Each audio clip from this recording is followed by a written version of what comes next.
Panorama group, जो सोचता है वो करता है। आपके अपने सपनों का आशियाना। ठेकेदार से बात करते हैं, इंजीनियर से बात करते हैं, कहता है कि सर इस समय पैसा नहीं है, ठेकेदार के पास भी पैसा नहीं है, वो भी महाजनों से क्या सूद ले करके काम किए हुए हैं, तो मिल नहीं रहा है, तो काम शुरू नहीं हो रहा है, पता नहीं आगे क्या होगा।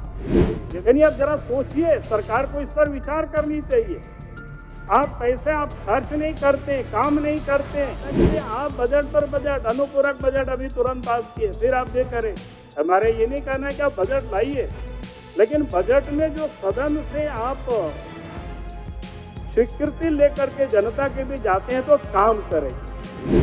आपने अध्यक्ष महोदय, बजट तो सरकार ने 1,45,000 करोड़ का रखा, सुनने में बड़ा अच्छा लगता है, लेकिन पता नहीं कहां से पैसा लाएंगे, क्या करेंगे, किस प्रकार से सरकार काम करेगी, इसका इन्होंने कुछ बताया नहीं। पिछले जब मैं रिकॉर्ड देख रहा था 24 और 25 का जो उन्होंने तय किया है, अभी तक वो दिसंबर तक, 2024 के दिसंबर तक मात्र 58.82% यानी कर संग्रह, यानी पैसा वो इकट्ठे कर सके, एकत्रित कर पाए। यानी अभी भी आधे से थोड़ा है, लगभग 59% उसको आप मान सकते। और 3 महीना में अधिक होगा तो मैं समझता हूं कि 80% चलते चलते सरकार शायद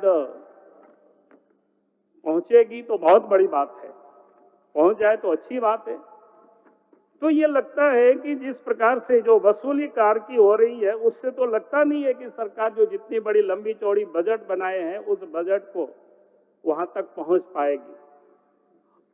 और उसमें भी आप देखेंगे सरकार ने जितना कुछ किया है बजट में से, एट ए ग्लांस ही आप देखेंगे तो उसमें एक समझ में आ रहा है कि चूंकि बजट की मैं बहुत अधिक जानकार नहीं हूं, लेकिन सामान्यतः मैं समझने की कोशिश करता हूं। उसमें आप देखेंगे, उसमें ये जो इनका एक्सपेंडिचर, पूंजीगत व्यय को इन्होंने कम रखा, यानी जिसको कहते हैं योजना मद में जो खर्च है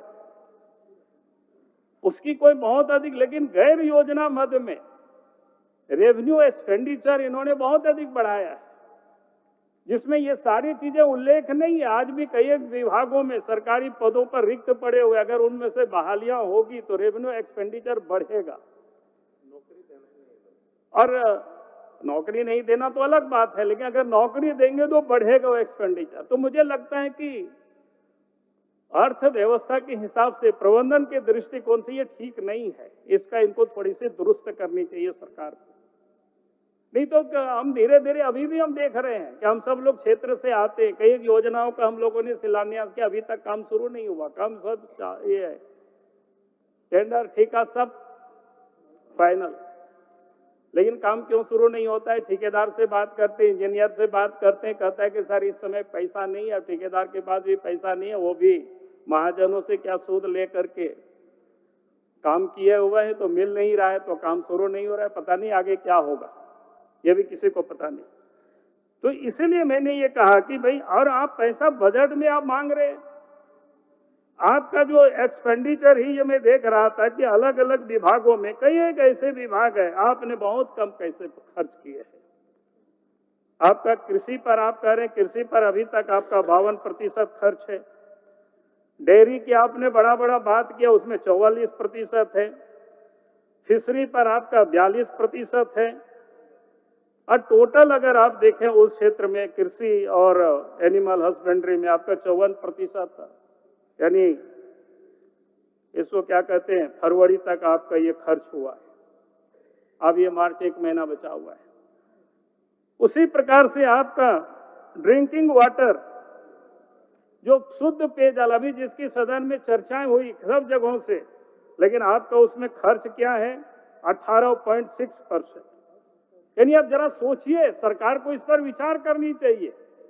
आप पैसे आप खर्च नहीं करते, काम नहीं करते, और काम नहीं करेंगे, उपयोगिता प्रमाण पत्र भी नहीं भेजेंगे, तो केंद्र से आपको पैसे भी नहीं मिलेंगे इस कारण से।